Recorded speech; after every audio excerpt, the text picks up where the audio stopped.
After completing the epic hunt for the McLaren Senna GTR and its Grand Prix, there wasn't much to do on asphalt for a couple of days, and I saved ghost mode for today just in case there were loads of season missions. So I've still got 3,000 points to get on. Well, actually, it goes to 30,000, doesn't it? I've still got 8,000 points to get on Ghost multiplayer, so I think I'll drive around now. The stuff about Ukraine a couple of weeks ago made me watch the news for a day, and then I stopped again, went cold turkey because it is addictive. You start craving more information. And then last night, and I've just kept my ears open to what people are talking about. And then last night there was a question time, and I thought I'll watch the question time because I like hearing public opinion. But there was no one shouting out for the audience, and all the questions felt very staged. It was very stagnant atmosphere where people just talking. There's no passion like there used to be. Um, One interesting thing, David Lammy was on there, and he started patronisingly talking to everyone, saying that we have to use our soft power first, and then our hard power. And he talked about that the government's and our country's soft power was the BBC, and we need to use that first. It's like, sorry, how much control is the BBC under, or do you just have faith that they'll do exactly what the government needs them to do to quell a situation? It's like, at the same time, you're slagging off Putin for having control over his media, whilst you're saying we need to use the BBC to attack Russia. It's like, hypocrites. And it seems like the West have got lost in their own rhetoric. You know, they're sending arms and motivate. It's like they're trying to motivate the Ukrainians to fight more because it's free soldiers to fight against Russia. It's like, oh, these guys are semi-motivated. Let's pat them on the back and give them a gun and see if they go and fight someone else's war for us. Let them preach about. Let them tell everyone it's a war for freedom when it's not a war for freedom. It's a war for a bit of land. It's nothing bigger than that. But everyone sensationalizes it. Sorry, that's wrong. It is a war, but it's sensationalized to be a bigger issue all the time. Like every war always is. In Vietnam, it was the fight against the last frontier of communism, and now it's the fight against imperialism from Putin. One thing that another politician said on Question Time was that the Russian people are losing faith in Putin now, and he gave two reasons why they're losing faith in Putin. The first reason was that the ruble's falling because of all the sanctions that have been imposed, and I've got a pretty good feeling that in Russia that's been spun very well as the West's fault. So I don't really think that will lead to much um, faith lost in Putin. And then the second reason was that Russian soldiers are dying. And again, I've got a good feeling that NATO are going to be held responsible for that in Russia, and it's not just NATO, but all of the West for arming and giving the Ukraine more weapons to fight against the Russian tanks. So yes, on the face of it, it seems very good and just. Set up the charities, save Ukraine, give them lethal defensive aid, the most ridiculous term I've ever heard in my life, and and um, and then kill women and children by accident, and then just blame that on the Russians, even though it wouldn't have happened had you not armed them to the teeth and motivated them to fight. They're fighting for the sake of fighting because they're being told to fight when it's just a bit of land and it's not even that old. Another woman from the Institute of Ukraine was saying, we've been building this country since 2014. It's like, what, so for 8 years? So not a big loss. Sorry, I'm saying that's not a big loss then. I'm sorry.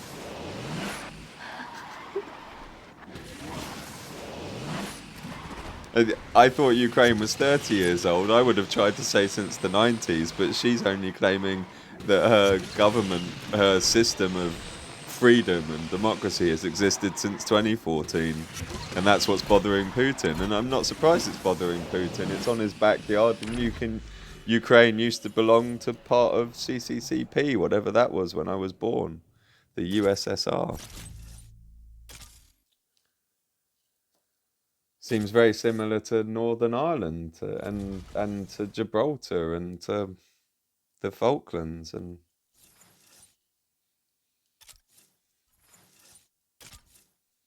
And how is this war? How is Putin going into Ukraine more illegal than the West going into Iraq or the West going into Afghanistan? Is that just because they're brown and Ukrainians aren't quite so brown that it's different? I really don't understand how everyone's chanting. They're saying Putin will be charged for war crimes, and then they go eventually at the end. Blair and Bush have never been charged for any war crimes, and theirs were a lot clearer than Putin's are now. They haven't quite said any of his war crimes yet. They just keep saying we have to condemn his crimes. What are his crimes? The war isn't a crime. War in itself is bad, yes. Like South Park would say, drugs are bad, war is bad, but it's not in itself a crime. And who's gonna arrest Putin? Is that a bunch of children thinking the school prefect's going to sort it out? It's Russia, it's a huge country, they've got a massive army, they've got state-of-the-art weapons. And then we've got the British public in question time going, I think you're doing a great job to support the Ukrainian people, but why don't we do more? Let's give them planes. Yeah, why don't we just give them nuclear missiles too? Because then the Ukrainian ambassador said he said the Ukraine only gave up their nuclear arsenal because the West promised to protect them. So he just basically called for the West to nuke Russia because they would now if they could, but they gave up their missiles because we said we'd look after them. And now we're not going to look after them because they're not part of NATO. However, Finland we would look after, but that's not part of NATO. But Finland's Finland, Ukraine's Ukraine. There's a movie on Netflix that came out this week. It's called Night Ride, and it's just coincidental that it comes out the week a Ukrainian war starts, and in that movie the main character is dealing with Ukrainians. And I think one line from the movie would have been removed had the war started 3 months earlier. And that line was, and it's from the movie, I'm not saying this, he says, Ukrainians don't know how to speak English. All they know how to say is, where are the drugs and pass me the hammer. And now my only knowledge of, I don't know where that comes from, but it triggers memories of people having fears of Ukrainian gangs in London. And this movie was set in Belfast. And so a month ago, the Ukrainians were Eastern Europeans that were nearly Russians.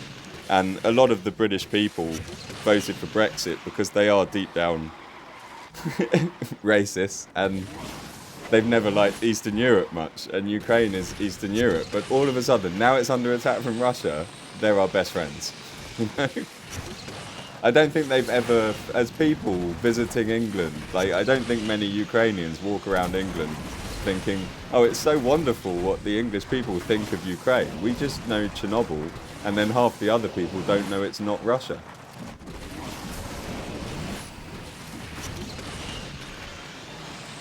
War is bad. It's horrible what's happening in the Ukraine.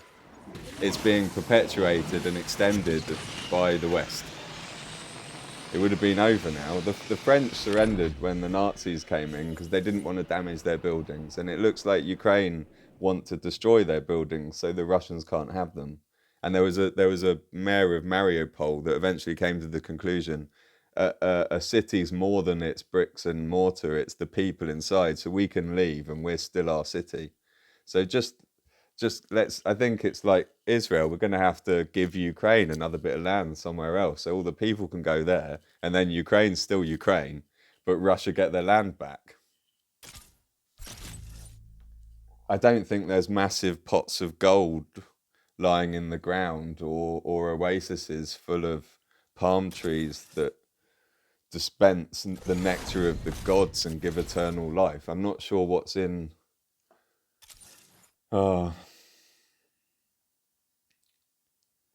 America, why don't you give them a plot of land?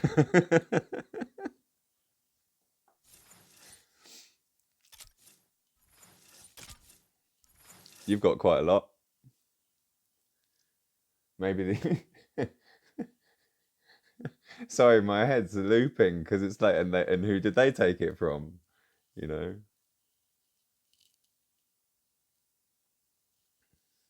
war is not illegal. War is bad, but war is war. It happens when people disagree about whether it's legal or not.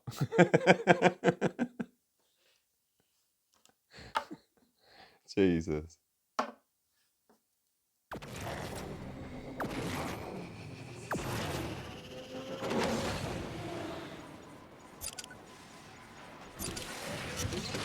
When this started, I really didn't think it would lead us closer to nuclear conflict. And now when I look at what's happening, people don't realise how close they're flying to the sun as such.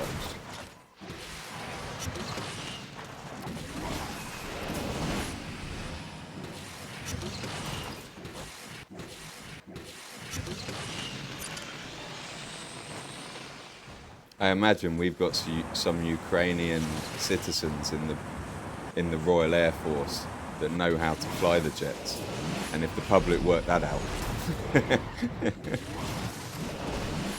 think that Liz Truss at the beginning of the conflict said that she supported Liz Truss was, I don't know what her role is, but she's a senior cabinet politician, I believe. Maybe even the foreign secretary or something, or home secretary. And I don't pay any attention anymore. I said to my mother, I want to not know who the Prime Minister is. So if Boris resigns and someone else becomes, don't let me know. I want to not know because it's so unimportant to me. I don't want to know the name of that loser that thinks he's Prime Minister in our country. Anyway, let's get back to the point. Liz Truss said that she supported Britons going to the Ukraine to fight against Russia. And my jaw dropped because it's exactly what they said about Syria when Syria started. So the mainstream media, not Liz Truss, but some politicians and the mainstream media, the moment the Syrian conflict started and what was called the Arab Spring at the time, the moment that started, they were saying anyone that has a heritage there should feel a responsibility to go and help the rebels and fight against Assad. And they said that they were drumming this message for 3 to 4 weeks on the media. And then 2 years later, all these people, all these 18 to 24-year-olds that they had told was their duty as a man to go and support the people that gave them their heritage and go and fight. All those people were then told they can't come home because they're terrorists. I hear that Liz Truss got told off for saying it this time because they probably had memories of what happened last time they said something like that and then how they treated the people that actually did that.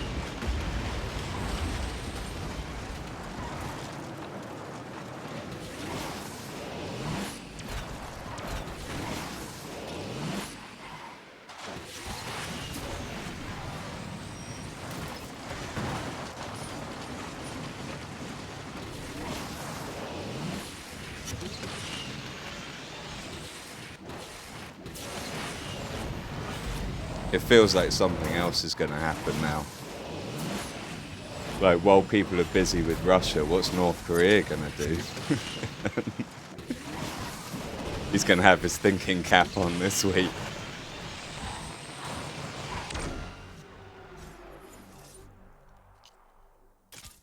It was a bad loss. I should get my shear on out.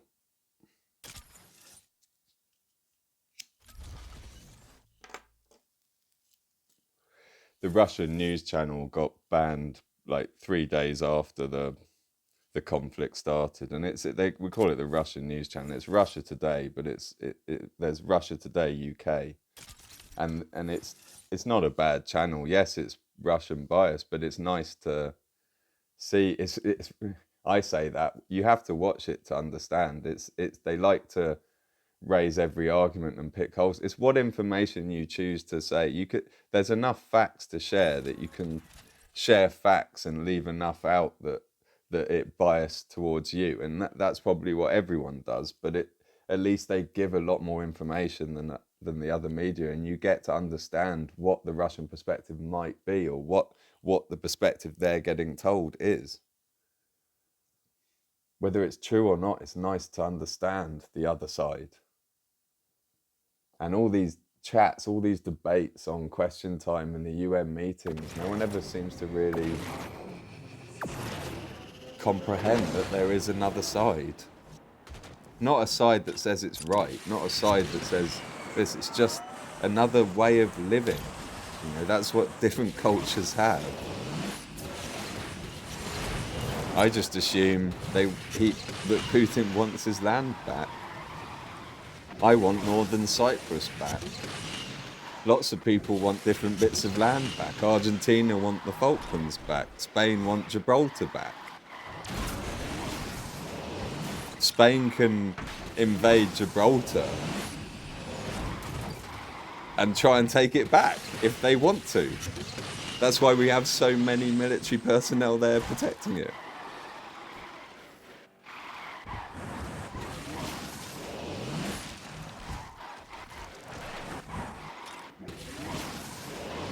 Argentina did take the Falklands back, and then we took it back again.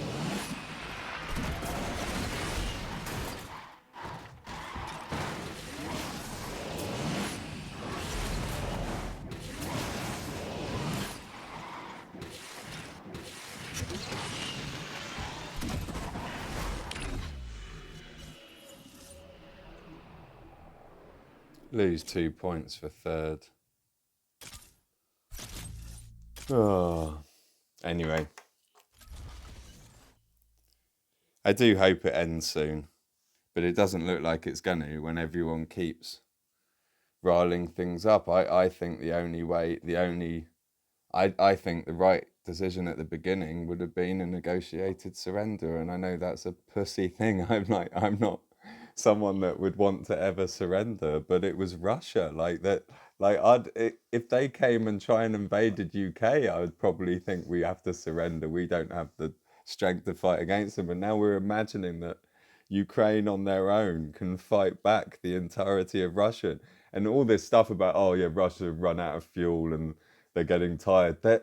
I'm sure they've got a lot in their country that they can bring in if they need to. And I wouldn't goad them. I wouldn't tease them, because that will just mean they unleash more significant firepower.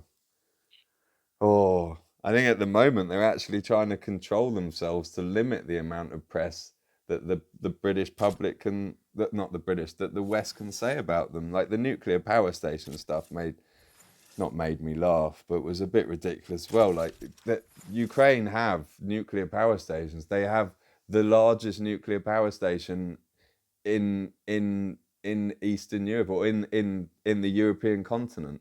Now, nuclear power stations aren't just for power. Nuclear power stations have a byproduct, and their byproduct is the material you need to make nuclear weapons. So if you want a nuclear weapons program in your country, the first thing you have to do is make a nuclear power station. And now Russia have nuclear weapons, and they understand nuclear power. Ukraine, I said earlier that Ukraine said they gave up their nuclear weapons. So they're saying they had, don't know the details that they had them, but they're a nuclear state. They have significant nuclear power stations, which means they have material to make nuclear weapons, which is half of Putin's argument for going in. And then as a nuclear state, one of the first things you'd want to do is take control of the nuclear power stations. So how can you do that without seizing them? And if the military are defending them, how do you do that without fighting? It's just a new thing, because we haven't had it in war before, because the West always like attacking countries that aren't as technologically advanced as them.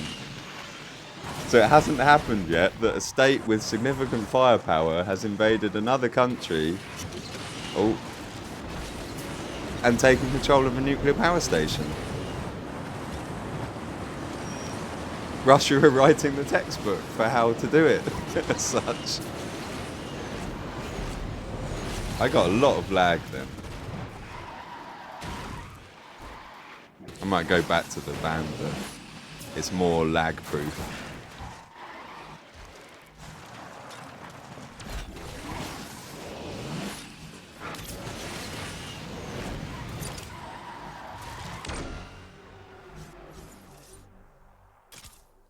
You're just losing. Let's try the Vanda and then call it a day.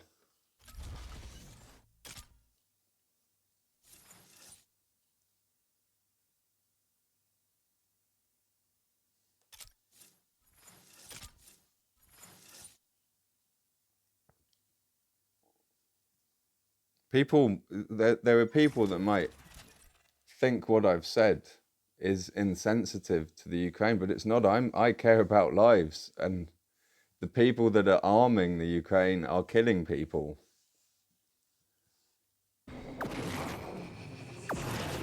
Is that it? Again, at school, you'd have someone get angry with someone, and they might go, "Oh, I want to beat him up. I want to beat him up."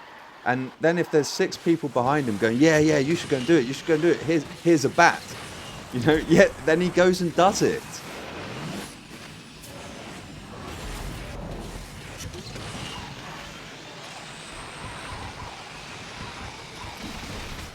Ukraine for years has been, oh, that's scary, has been a buffer zone between Europe and Russia.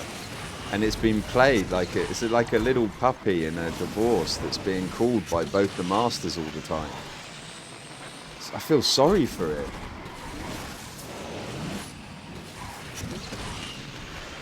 And this stupid word democracy for these systems that we use of voting, where where the people have absolutely no power, but we call it democracy, and then all the plebs believe they have some sort of a say and that it's fair.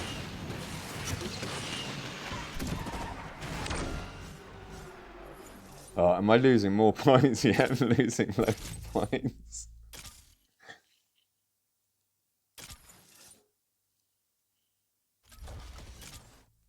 Let's go back to the Bugatti, because everyone's using S-Class. Just want a good track for it. I still think the most ridiculous... Oh, no, I can't play. I still think the most ridiculous thing I heard in that question time was David Lammy calling the BBC our soft power and talking in a way that the government are in control of the BBC, or that if they're not in control of the BBC are trusted to do the job they're meant to do in protecting the security of our country and the world by the words that they speak, by brainwashing everyone into Russia is bad, Russia is evil. Condemn them, condemn them. Sorry. I think the game's died. I do think that the game has died. Good luck, guys. I'm madder than you.